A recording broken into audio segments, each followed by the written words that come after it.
दोस्तों, आप सभी के इस कहानी के 7वें भाग में बहुत बहुत स्वागत है। अगर आप लोगों ने अभी तक इस कहानी के 6वें भाग को नहीं पढ़ा है तो उसका लिंक आप लोगों को कमेंट बॉक्स में मिल जाएगा। साथ में प्लेलिस्ट का लिंक भी दे दिया है। आप लोग प्लीज़ प्लेलिस्ट के लिंक पर क्लिक करके इस कहानी को शुरू से पढ़ सुन सकते हैं। और जिन लोगों से 6वां भाग छूट गया है तो वो लोग भी लिंक पर क्लिक करके इस कहानी के 6वें भाग को सुन सकते हैं। प्लीज़ फ्रेंड्स, कहानी को ज़्यादा से ज़्यादा लाइक और चैनल को सब्सक्राइब करें ताकि आप लोगों से कहानी का कोई भी चैप्टर मिस ना हो। एक छोटे लेकिन खूबसूरत बंगले के बाहर बने गार्डन में साहिबा पौधों को पानी दे रही थी। उसके पास ही बैठी यशवर्धन ठाकरे की बड़ी बहू यानी कि रेशमा ठाकरे हाथ में पकड़े न्यूज़पेपर के पन्ने पलट रही थी। इस वक्त उसके चेहरे पर हल्की झुंझलाहट साफ नजर आ रही थी। अपने हाथ में पकड़े न्यूज़पेपर को सामने रखे टेबल पर पटकते हुए बोली, आजकल ये रिपोर्टर्स भी कोई ढंग की न्यूज़ नहीं छापते, बस बेतुकी बातें इनसे छपवा लो। लेकिन साहिबा, जिसका ध्यान अभी भी बस पौधों में था, तभी रेशमा ठाकरे का भी ध्यान उसकी तरफ टिक गया, जिसे देख रेशमा ठाकरे कुछ सोचते हुए बोली, साहिबा, मैंने सुना है कि वो मानो सिट्ठी वापस आ चुका है। जी बड़ी मेम साहब, साहिबा ने कहा। तो क्या उनके साथ वो लड़की भी आई है जिसे वो अपनी पत्नी कहता है? मेम साहब, सुना तो मैंने भी यही है कि उनके साथ वो भी आई हैं, इसीलिए अब हमें भी वापस सिट्ठी विला जाना होगा। ग्रेट मास्टर का गुस्सा तो आप भी जानती ही हैं। मारने के बाद वो उस मरे हुए इंसान से सच्चाई पूछते हैं जिसका कोई फ़ायदा नहीं होता। रेशमा ठाकरे की तरफ ही बढ़ते हुए साहिबा ने कहा, और उस सीसी का क्या हुआ? तुम्हें वो बात याद है ना? मानो सिट्ठी का बच्चा इस दुनिया में कभी नहीं आना चाहिए। लेकिन साहिबा चुप थी। अभी वो सोच ही रही थी कि रेशमा ठाकरे की बातों का वो क्या जवाब दे। तभी कुछ सोचते हुए रेशमा ठाकरे की आंखें नम हो चुकी थी। बस आंसुओं को छलकने की देर थी, लेकिन उन्हें अपनी आंखों में ही रोकते हुए वो बोली, आज भी वो दिन याद है। 2 साल पहले उस मानव सिट्ठी ने मेरे घर में घुसकर मेरे आंखों के सामने मेरे पति और मेरे बेटे को मार डाला। अगर वो मेरा वंश उजाड़ सकता है तो मैं उसे खुश कैसे देख सकती हूँ? याद रहे, उसकी पत्नी से उसे भी कोई वंश चलाने वाला नहीं मिलना चाहिए। मैं उसका पतन चाहती हूँ। इस धरती से उसका और उसके भाइयों का हमेशा के लिए सर्वनाश चाहती हूँ। व्हाट? मानो सिट्ठी ने शादी कर ली? ये नहीं हो सकता। मानो मेरे रहते हुए किसी और से शादी कैसे कर सकता है? अभी रेशमा ठाकरे ने अपनी बातों को ख़त्म किया ही था कि तभी उन्हें पीछे से किसी के चीखने की आवाज़ सुनाई दी, जिसे सुनते ही रेशमा ठाकरे के साथ साथ साहिबा भी पीछे मुड़ी, लेकिन उनकी आंखें चौंकते हुए बड़ी हो गई थी। लगभग मानो के ही हम उम्र यानी कि 24 साल की लड़की ब्लैक शर्ट, मिडी ड्रेस के साथ 5 इंच की हिल्स पहने हुए, चेहरे पर मेकअप की मोटी परत, होठों पर डार्क रेड लिपस्टिक, लेकिन आंखों में मोटा काजल के साथ गुस्सा, साथ ही बढ़ते गुस्से के साथ चेहरा भी अब लाल होने लगा था, जिसे देखते ही रेशमा ठाकरे उसकी तरफ बढ़ते हुए बोली, लीजा, तुम ऑस्ट्रेलिया से कब आई? लीजा यानी कि रेशमा ठाकरे की बेटी और मानो की दोस्त। बचपन में मानो और उसके भाइयों का जब यशवर्धन ठाकरे अपने घर ले आया था, उस वक्त यशवर्धन ठाकरे और उनके तीनों बेटे सब साथ ही रहते थे। तभी मानो और लीजा हम होने की वजह से दोस्त बन गए, लेकिन उम्र के साथ यशवर्धन ठाकरे के बढ़ते कारोबार को देखते हुए उनके तीनों बेटे अलग अलग जगह जाकर बस गए थे, जिसमें से कारोबार में बढ़ोतरी हो। लेकिन यशवर्धन ठाकरे के बड़े बेटे का काबली गैंग के साथ साथ गांठ की खबर मिलते ही मानो ने उसे और उसके बेटे को मार डाला था। इन सब के बावजूद भी लीजा ने अपनी दोस्ती मानो के साथ नहीं तोड़ी थी, क्योंकि वो उसे बचपन से ही पसंद करने लगी थी और शायद उसे लगता था कि मानो भी उससे प्यार करता है। लेकिन आज रेशमा ठाकरे यानी कि अपनी माँ के मुंह से ये सुनती ही कि मानो ने शादी कर ली है, लीजा गुस्से से बौखला उठी थी। वो उसी गुस्से में चीखते हुए एक बार फिर से बोली, मानो सिर्फ मेरा है, मेरे अलावा वो किसी से शादी नहीं कर सकता। अगर उसने ऐसा किया है तो आज मैं उस लड़की को जिंदा नहीं छोड़ूंगी। गुस्से से अपने पैरों को पटकते हुए लीजा वहाँ से बाहर निकल गई, जिसे रोकने के लिए उसके पीछे साहिबा भी दौड़ गई थी। लीजा, मेम साहब रुकिए, पहले पूरी बात तो सुनिए। जाने दो उसे साहिबा, शायद जो काम तुम नहीं कर पाई वो काम मेरी बेटी कर दिखाएगी, साहिबा को रोकते हुए रेशमा ठाकरे ने कहा। लेकिन मेम साहब, जाने दो उसे। रेशमा ठाकरे की इन बातों को सुनते ही साहिबा भी शांत हो गई थी, लेकिन उसके चेहरे पर घबराहट अभी भी साफ नजर आ रहा था, जैसे उसे अंदर ही अंदर लीजा के लिए चिंता हो रही थी, क्योंकि वो जितना लीजा को जानती थी उससे कहीं ज़्यादा मानो सिट्ठी और काव्या के प्रति उसके झुकाव को जानती थी। ऐसे में हाँ लीजा के ही हाथों में आने वाली थी, जिसे साहिबा अच्छे से समझ रही थी। न्यू दिल्ली। एक बिल्डिंग के बाहर एक ब्लैक चमचमाती गाड़ी आकर रुकी, जिसके पीछे ही दो गाड़ियां और आकर रुकी, जिसके अंदर से काफ़ी जल्दबाजी में कुछ शख्स बाहर निकले और हाथों में लोडेड गन लिए खड़े हो गए। वहीं उनके पहनावे व उनके हाव भाव को देखकर लग रहा था कि जैसे वो किसी के बॉडीगार्ड्स हों।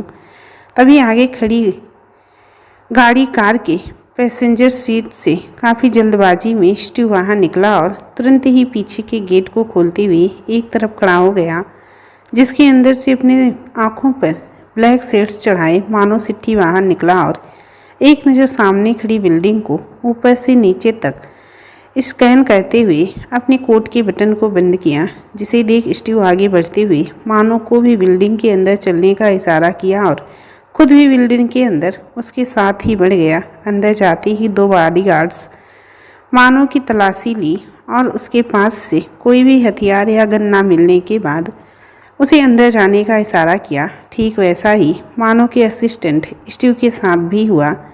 दोनों अपनी तलाशी करवाते हुए अंदर एक गलियारे के रास्ते पर चल दिए थे, जो इस वक्त वहाँ काफ़ी अंधेरा पसरा हुआ था।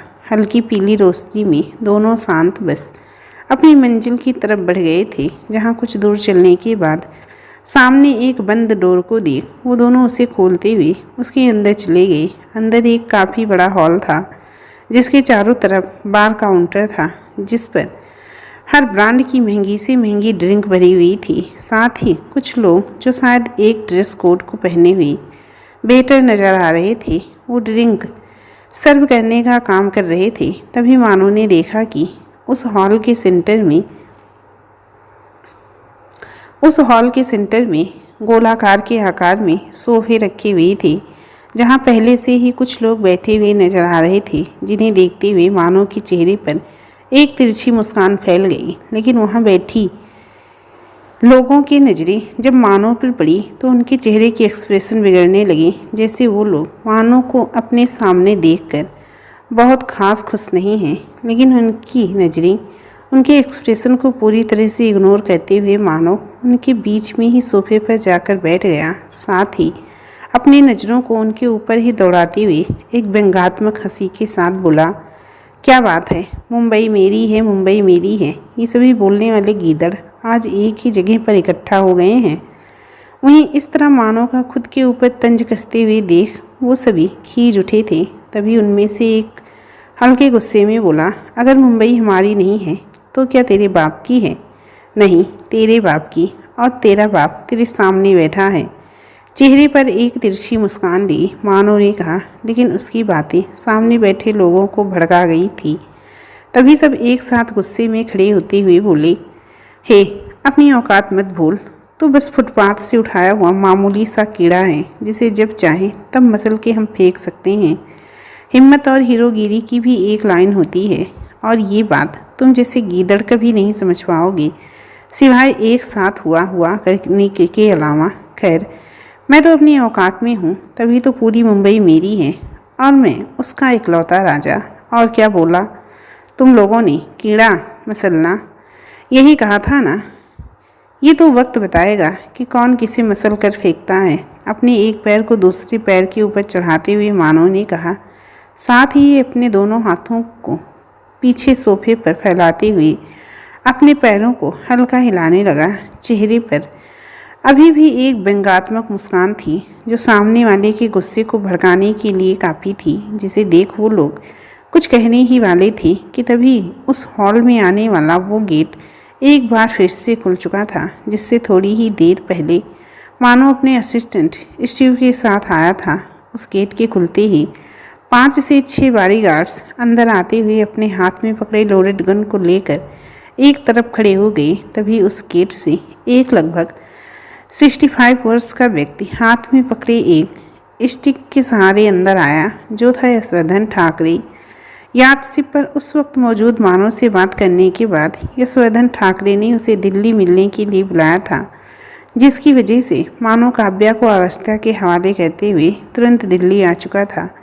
वहीं अब तक यशवर्धन ठाकरे भी चलते हुए सेंटर में रखे सोफे के सामने हल्की ऊंचाई पर रखी कुर्सी पर जाकर बैठ गया, जिसके बैठते ही वहां मौजूद बाकी सभी भी सोफे पर बैठ गए थे। तभी एक नज़र सबके ऊपर डालते हुए यशवर्धन ठाकरे ने कहा, अब वक्त आ चुका है, माफिया किंग की कुर्सी के लिए नया उत्तराधिकारी चुन लिया जाए। मुंबई में एक सिटी हॉस्पिटल के एक वार्ड में शिवानी बेड पर लेटी हुई थी। तभी उस वार्ड में अंदर आते हुए रणविजय सेठी, जिसके चेहरे पर हल्की घबराहट साफ नजर आ रही थी, शिवानी के पास आते हुए बोला, तुम्हारी तबीयत ठीक नहीं है और ये बात मुझे बताना ज़रूरी भी नहीं समझा? मतलब हम बस नाम के दोस्त हैं। सॉरी रणविजय, वो अचानक से सब हुआ कि बताने का मौका ही नहीं मिला। बस खुद को हॉस्पिटल तक लाने की हिम्मत कर पाई थी। बेड पर बैठते हुए शिवानी ने कहा, जिसे देख रणविजय भी उसे बैठने से उसकी हेल्प करने लगा था। अच्छा, डॉक्टर ने क्या कहा है? अचानक से तुम्हारी तबीयत खराब होने का कुछ तो कारण बताया होगा।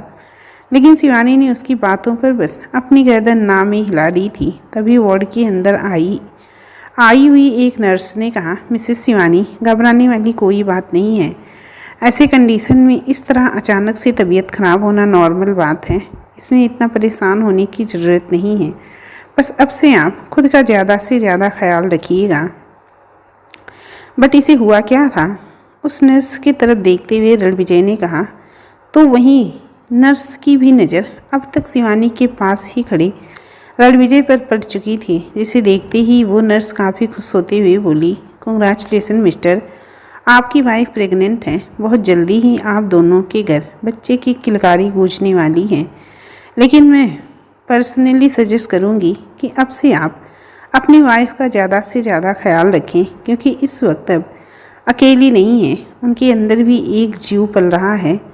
अच्छा, ये रही आपकी मिसेज की रिपोर्ट, अब मैं चलती हूँ। उस नर्स ने एक सांस में ही अपनी सारी बातों को ख़त्म करते हुए वहाँ से चली गई। लेकिन पीछे खड़ा रणविजय अपनी जगह पर सन्न रह गया था। उसे शायद अपने कानों पर भरोसा नहीं हो रहा था कि कुछ सेकंड पहले तक जो नर्स कह रही थी, क्या वो सब सही है? मतलब उसकी दोस्त शिवानी प्रेग्नेंट है, तो क्या शिवानी मैरिड है? अगर हाँ, तो आज तक वो उसके हस्बैंड से क्यों नहीं मिला? अगर नहीं, तो इसका कोई बॉयफ्रेंड है?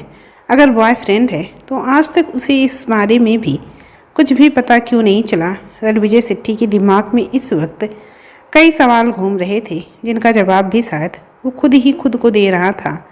तभी वो अपनी सोच से बाहर आ गया जब उसके कानों में शिवानी की सिसकियों की आवाज़ गूंजी। होश में वापस आते हुए उसने देखा कि बेड पर बैठी हुई शिवानी, जिसकी आंखों से आंसू लुढ़कते हुए गालों के नीचे की तरफ गिर रहे थे। Shivani, what happened? तुम रो क्यों रही हो? तो वहीं शिवानी बेड पर बैठे ही रणविजय के कमर को पकड़ते हुए सुबकने लगी थी। रणविजय, अब मैं क्या करूं? कहाँ जाऊं? इस समाज में एक बिन ब्याही माँ को लोग बस घृणा की नज़र से देखते हैं। ऐसे में मैं इस बच्चे को अपने साथ भी नहीं रख सकती, लेकिन मैं इसे खुद से दूर भी नहीं कर सकती। अब तुम ही बताओ मैं क्या करूं? इतना कहते हुए शिवानी की आंखों की बहती धाराएं अब तक तेज हो चुकी थी, जिसे देख रणविजय उसे खुद से दूर करते हुए बोला, अभी तुम रोना बंद करो, जो तुम चाहोगी वही होगा। इतना कहते हुए रणविजय ने अब शिवानी के चेहरे को अपने दोनों हाथों में लेते हुए बोला, पहले तुम मेरे सवालों का जवाब दो। इस बच्चे के फादर को तुमने बताया कि तुम? इतना कहते हुए रणविजय चुप हो गया था, क्योंकि शायद इसके आगे कुछ कहने से उसकी जुबान ने हड़ताल कर दिया था। लेकिन उसकी बातों को शिवानी, जो अच्छे से समझ रही थी कि रणविजय उससे क्या कहना चाहता है, अपनी पकड़ से उसकी कमर को आज़ाद करते हुए अपने आंसुओं को साफ किया और अपने गले पर हल्का जोर देते हुए बोली, रणविजय, मैं जिस लड़की से प्यार करती थी उसने मुझे चीट किया है। मेरे साथ रहते हुए भी उसने कई और भी लड़कियों के साथ अफेयर्स रखे हैं। मेरी तरह ही वो उन्हें भी प्यार का झांसा देकर उनसे बस पैसे ऐंठ रहा था। कुछ दिन पहले ही उसकी सच्चाई मेरे सामने आ गई थी, जिस वजह से हमारा ब्रेकअप हो गया। लेकिन मुझे लगता है कि एक बात तुम्हें इस मामले में उससे बात करनी चाहिए। अगर वो तुम्हारे बच्चे को एक्सेप्ट नहीं करता है तो हम लीगली उसके अगेंस्ट एक्शन ले सकते हैं। पुलिस के 2 डंडे जब उसके ऊपर गिरेंगे तब वो खुद ब खुद सही हो जाएगा, शिवानी को समझाते हुए रणविजय ने कहा। तो वहीं शिवानी, जिसके चेहरे के एक्सप्रेशन बदलने लगे थे, उसके चेहरे पर हल्के गुस्से की लकीरें उभरने लगी थी। तभी वो रणविजय को हल्का पीछे की तरफ धक्का देते हुए बोली, रणविजय प्लीज़, अगर तुम्हें मेरी हेल्प करनी है तो प्लीज़ बस इतना करो कि ये बात किसी से मत कहना, क्योंकि एक बिन ब्याही माँ को ये समाज जीने नहीं देगा और मैं अपने बच्चे को ज़िंदगी देना चाहती हूँ। अकेले खुद के दम पर मैं इसे पाल सकती हूँ। मुझे इसके लिए किसी के सहारे की ज़रूरत नहीं है। एक अकेली माँ भी अपने बच्चे की परवरिश अच्छे से कर सकती है और उसे एक बेहद फ्यूचर दे सकती है। इस बार शिवानी की बातों को सुनकर ना जाने क्यों रणविजय थोड़ा इमोशनल हो गया था, जैसे उस बच्चे के आने वाले फ्यूचर को रणविजय ने अपने पास से जोड़ दिया था। तभी वो शिवानी का हाथ पकड़ते हुए उनके सामने ही बैठकर बेड पर बैठ गया, जिसका गला इस वक्त हल्का रूंध चुका था। शिवानी की तरफ ही देखते हुए बोला, शिवानी, मुझे पता है कि मैं इस बच्चे का बाप तो नहीं बन सकता, लेकिन मैं इसे कभी खुद को अनाथ महसूस नहीं होने दूंगा। इसे दुनिया की हर खुशी दूंगा जो एक बाप अपने बच्चे को देता है। तो क्या तुम ये हक मुझे दोगी? रणविजय का इतना कहना था कि शिवानी अवाक रह गई थी। उसकी आंखें फैलती हुई बड़ी हो चुकी थी। उसे अपने कानों पर भरोसा नहीं हो रहा था, जैसे उसने कुछ गलत सुन लिया हो। तो वहीं उसके चेहरे के एक्सप्रेशन को देखते हुए रणविजय भी समझ चुका था कि इस वक्त शिवानी क्या सोच रही है। शिवानी प्लीज़, बस एक चांस। अगर तुम्हें कभी भी कुछ गलत लगे तो तुम जहाँ चाहो वहाँ जा सकती हो, मैं तुम्हें नहीं रोकूंगा। अगर तुम चाहो तो इस बच्चे की डिलीवरी तक मेरे साथ रुक जाओ, उसके बाद तुम्हारी मर्जी, मैं तुम्हें फोर्स नहीं करूँगा। रणविजय की इन बातों को सुनते ही शिवानी की आंखों से आंसुओं का सैलाब फूट पड़ा था। वो बस अपने सिर को हाँ में हिलाते हुए रणविजय की बातों पर सहमति दे रही थी। लेकिन उसके इस बात से रणविजय के चेहरे पर एक स्माइल आ गई थी। वो तुरंत अपनी जगह से खड़ा हुआ और शिवानी के माथे पर किस करते हुए बोला, तुम रेस्ट करो, मैं बस डॉक्टर से कुछ बातें पूछ कर आ रहा हूँ, फिर साथ ही घर चलेंगे। इतना कहते हुए रणविजय जल्दी से उस वार्ड से बाहर निकल गया, जिसके जाते ही शिवानी भी बेड से टेक लगाते हुए लेट गई। साथ ही अपने आंसुओं को अपनी उंगली पर लाती हुई बोली, यू आर ग्रेट शिवानी, तुम्हें तो एक्टिंग में बेस्ट एक्टर का अवार्ड मिलना चाहिए। ये सिट्ठी बिदर खुद को कितना भी चालाक क्यों ना समझ लें, आखिर अपनी कमजोरी के आगे घुटने टेक ही दिए। मुझे पता था इन अनाथों को तोड़ने, अपने जाल में फंसाने का बस यही एक तरीका था। और देखो, बहुत जल्दी ही रणविजय सिट्ठी मेरे बिछाए जाल में फंस भी गया। इतना कहते हुए शिवानी के चेहरे पर अब तक एक शैतानी मुस्कान फैल चुकी थी। साथ ही अपने पेट पर हाथ फेरते हुए बोली, मेरे काल्पनिक बच्चे, बस कुछ दिन तक अंदर ही पड़े रहो, क्योंकि तुम्हारे मुँह बोले बाप और चाचू को जल्दी ही उसकी सही जगह पर पहुंचाने के बाद तुम्हें भी आज़ाद कर दूंगी। Place New Delhi. ईश्वरधन ठाकरे के बुलाने पर आज उनके सभी आदमी जो इंडिया भर में फैले हुए उनके कारोबार को आगे बढ़ा रहे थे, आज सभी एक जगह इकट्ठे हुए थे, जहां सभी के आ जाने पर खुद यशवर्धन ठाकरे भी उनके बीच में ही रखी एक ऊंची कुर्सी पर बैठ गया और बाकियों को भी अपनी जगह पर बैठने का इशारा किया, जिनके बैठते ही एक नज़र सबके ऊपर डालते हुए यशवर्धन ठाकरे ने कहा, अब वक्त आ चुका है, माफिया किंग की कुर्सी के लिए नया उत्तराधिकारी चुन लिया जाए। यशवर्धन ठाकरे के मुंह से माफिया किंग के लिए नया उत्तराधिकारी, ये सुनते ही सब चौंक गए थे। लेकिन अगर इस बात पर गौर किया जाए तो उनकी बात भी सही थी। अब यशवर्धन ठाकरे माफिया किंग की कुर्सी के लिए काफ़ी वृद्ध हो चुके थे। अब उनकी रिटायरमेंट का वक्त आ चुका था। लेकिन यहाँ सबके बीच एक सबसे बड़ा सवाल आकर खड़ा हो चुका था कि माफिया किंग की कुर्सी का उत्तराधिकारी किसे चुना जाए। इस सवाल को सोचते ही वहाँ मौजूद सबकी नज़रें एक दूसरे की तरफ देखते हुए अपने सवालों का जवाब मांग रही थी। लेकिन वहाँ मौजूद सभी के दिल में खुद को उस कुर्सी पर देखने की ख्वाहिश भी थी। मुंबई एक लग्जरी फ्लैट के गेट को खोलते हुए रणविजय शिवानी को अंदर आने का इशारा किया, लेकिन इस वक्त शिवानी की नज़रों में हैरानी थी। वो अंदर आते हुए बस उस फ्लैट को देख रही थी, जो किसी नॉर्मल फ्लैट की तरह बिल्कुल नहीं था, बल्कि उसे भी 2 फ्लोर में बने एक लग्जरियस बंगले का नाम दिया जा सकता है। लेकिन यहाँ शिवानी के हैरानी का कारण वो फ्लैट या फिर उसके इंटीरियर नहीं थी। वहाँ हल्का चिखती हुई बोली, ये सिट्ठी विला है। शिवानी के मुंह से अनायास ही निकल गया था, जैसे उनके प्लानिंग के हिसाब से लगा था कि रणविजय उसे सिट्ठी विला लेकर जाएगा। लेकिन यहाँ आकर जब उसने उस फ्लैट को देखा, उसे कहीं से भी उसमें सिट्ठी विला के होने का अक्स नज़र नहीं आया था, जबकि उसे अपने प्लान के अंजाम देने के लिए सिट्ठी विला में होना चाहिए। ये सोचते ही शिवानी ने हल्का चीखते हुए कहा। तो वहीं रणविजय जो फ्लैट के अंदर आते ही शिवानी को हॉल में छोड़ खुद किचन की तरफ उसके लिए पानी लाने के लिए बढ़ गया था। शिवानी की बातों को सुनते ही उसके कदम अपनी जगह पर ही ठहर गए थे। तब तक शिवानी को भी समझ आ चुका था कि जल्दबाजी में शायद उसने कुछ गलत बोल दिया है। तभी उसने देखा कि इस वक्त रणविजय की नज़रें उसके ऊपर ही थी। साथ ही उन चेहरों में शिवानी की बातों का सवाल भी था। तभी शिवानी भी चेहरे पर एक हल्की हंसी बिखेरते हुए बोली, वो एक्चुअली सिट्ठी विला के बारे में काफ़ी कुछ सुन रखा था। मैंने तो सोचा कि तुम मुझे वहाँ लेकर जाओगे, लेकिन यहाँ आकर मैं थोड़ी हैरान हो गई कि सिट्ठी विला नहीं, ये सिट्ठी विला नहीं है और मैं यहीं रहता हूँ। रणविजय ने कहा। देखकर ही समझ गई थी मैं, शिवानी ने कहा, और रणविजय का ध्यान भटकाने के लिए उसने अपने सीने पर हाथ रख लिए थे। साथ ही चेहरे के एक्सप्रेशन को बिगाड़ते हुए वो सामने रखे सोफे की तरफ बढ़ गई थी, जिसकी हालत देख रणविजय भी तुरंत आगे बढ़कर उसे सहारा देते हुए बोला, क्या हुआ? अचानक से तबीयत कुछ ठीक नहीं लग रही। शिवानी ने कहा, तो हम हॉस्पिटल चलें? तबीयत ज़्यादा सीरियस हो उससे पहले हम ऐसी हालत में ये तो अक्सर होता रहेगा। डोंट वरी, मैं ठीक हूँ। रणविजय की बातों को बीच में रोकते हुए शिवानी ने कहा और सोफे पर बैठ गई। अच्छा, तुम रेस्ट करो, मैं तुम्हारे लिए जूस लेकर आता हूँ। इतना कहते हुए रणविजय एक बार फिर से किचन की तरफ बढ़ गया था, जिसके पीछे सोफे पर बैठी शिवानी एक लंबी सांस बाहर छोड़ते हुए बोली, कहीं मेरी बेवकूफ़ी एक दिन मेरे ऊपर ही हावी न पड़ जाए। इस बार तो बच गई, लेकिन इन सिट्ठियों को सलाखों के पीछे लेकर जाना है तो मुझे अब थोड़ा संभल कर रहना पड़ेगा। न्यू दिल्ली एक गोल व छोटे टेबल के आमने सामने इस वक्त यशवर्धन ठाकरे और मानो सिट्ठी बैठे हुए थे।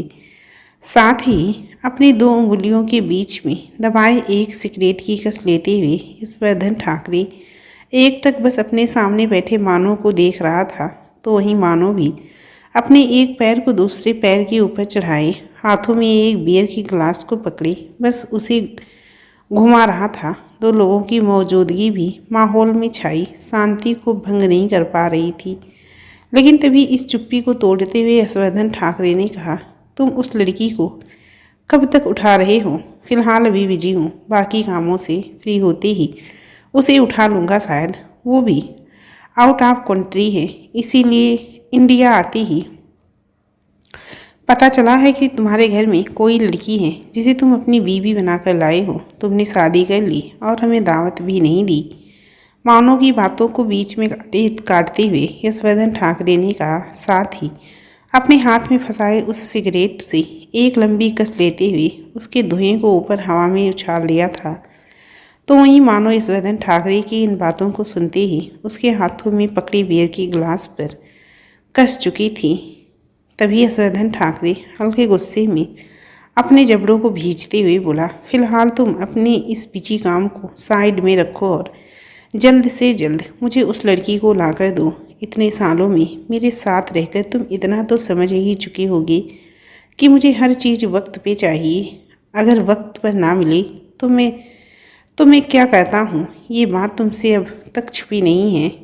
इतना कहते हुए यशवर्धन ठाकरे ने अपनी उंगलियों में फंसाए सिगरेट को नीचे ज़मीन पर गिरा दिया और उसे अपने पैरों से मसलने लगा, जैसे वो इनडायरेक्टली मानो को कोई इशारा कर रहा हो, जिससे उसके पैरों के नीचे वो सिगरेट का छोटा टुकड़ा नहीं बल्कि कोई इंसान है जिसे यशोधन ठाकरे कुचलने की धमकी दे रहा हो। तो वहीं मानो जो शायद यशोधन ठाकरे के इशारे को अच्छे से समझ रहा था, अपने हाथ में पकड़े बियर ग्लास को सामने टेबल पर रखते हुए अपनी जगह से खड़ा हुआ और अपने कोट के बटन को बंद करते हुए वहाँ से आगे बढ़ गया। मानो के जाते ही यशोधन ठाकरे ने अपने पॉकेट से अपना फ़ोन निकालते हुए उस पर अपनी उंगलियां घुमाई और उसे कान के पास टिका दिया। तुम्हारी बात सच निकली। सिट्ठी विला में कोई लड़की है जो मानो की पत्नी बनकर रह रही है।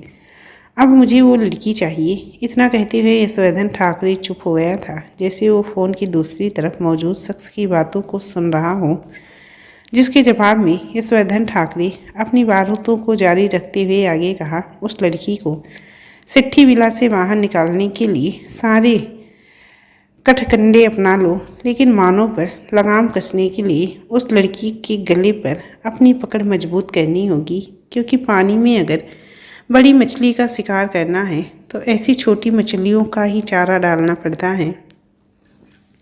इतना कहते हुए यशोधन ठाकरे ने अपना फ़ोन रख दिया था। यशोधन ठाकरे ने किसी मकसद के लिए काव्या के किडनैपिंग का काम मानो को सौंपा था, जिसके लिए उसने मानो को करोड़ों रुपए दिए थे।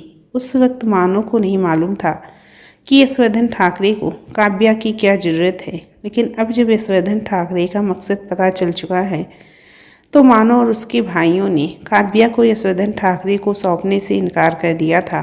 तो वहीं अपने मकसद में लेट होता देख यशोधन ठाकरे ने लोगों से सुनी एक घटना यानी कि मानो की पत्नी को उठाने का प्लान बना लिया था, जिसके जरिए वो मानो को मजबूर कर सकें, जिससे वो काव्या को लाकर जल्दी ही उसे सौंप सके, जबकि इस बात से अनजान था कि मानो की पत्नी कोई और नहीं बल्कि खुद काव्या कोहली ही है, जिसे वो मानो के द्वारा किडनैप करवाना चाहता है।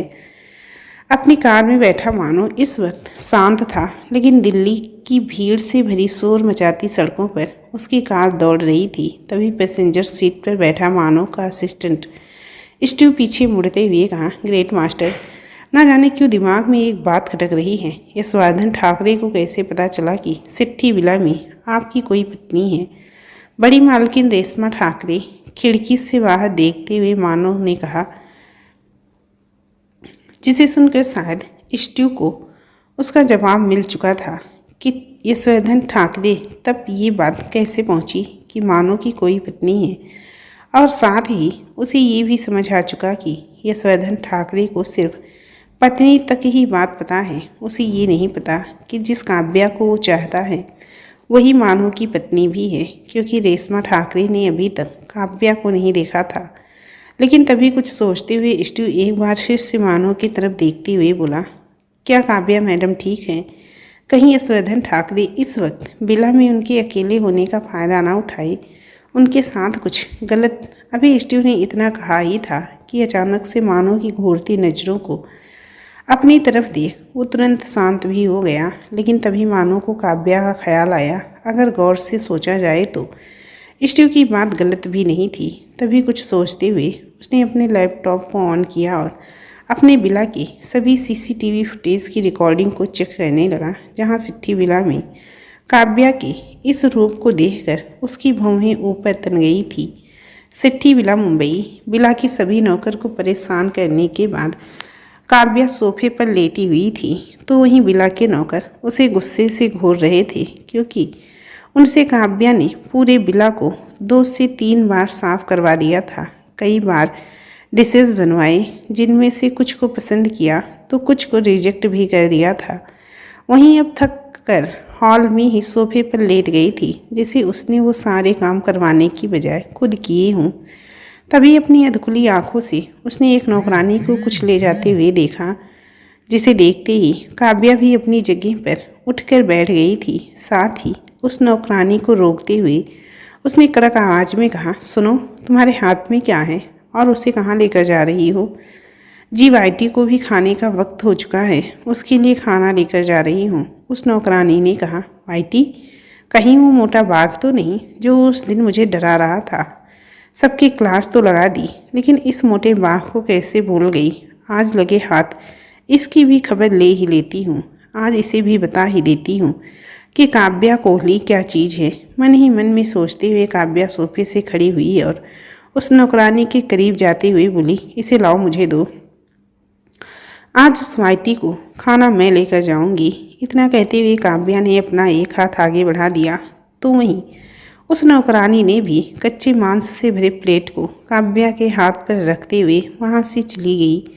जिसके जाते ही काव्या भी उस नौकरानी की बताए जगह की तरफ बढ़ गई थी, तो वहीं उसके पीछे उस नौकरानी के हाथों को खींचते हुए उस बिला की दूसरी नौकरानी एक कोने में ले जाते हुए उसके ऊपर फूट पड़ी, तुम पागल हो गई हो, ये तुमने क्या कर दिया। उस लड़की को वाइटी के पास भेज दिया, जबकि ये बात तुम भी जानती हो कि उस प्लेट को लेकर तुम उस बाघ के पास नहीं जाती, बल्कि उसे जेम्स को देती और जेम्स उसे लेकर जाता। अगर उस लड़की के साथ कुछ भी गलत हुआ तो तुम ग्रेट मास्टर के गुस्से, तुम खामखा इतनी टेंशन ले रही हो। वो अपनी मर्जी से गई है, उस बाघ का शिकार वो भी अपनी मर्जी से बनेगी। और तुमने देखा ना, जब से आई है हमारी मालकिन बनकर कैसे हम पर हुक्म चला रही है। अब बारी है उसे उसके अंजाम को भुगतने की। हमें क्यों सिरदर्द पाले, वो लड़की जाने वो बाघ जाने। चलो हम लोग यहाँ से चलते हैं, मुझे भी अब काफ़ी भूख लगी है। इतना कहते हुए पहली नौकरानी दूसरी नौकरानी के हाथ को खींचते हुए वहाँ से चली गई। दोस्तों, इस कहानी के छठे भाग का लिंक आपको नीचे कमेंट बॉक्स में मिल जाएगा। लिंक पर क्लिक करके इस कहानी के छठवें भाग को ज़रूर सुनिए। और हमारे चैनल पर नए हैं, अभी तक चैनल को सब्सक्राइब नहीं किया है, तो कृपया चैनल को सब्सक्राइब जरूर कर लें। चलिए फिर मिलती हूँ इस कहानी के अगले चैप्टर के साथ। तब तक के लिए नमस्कार।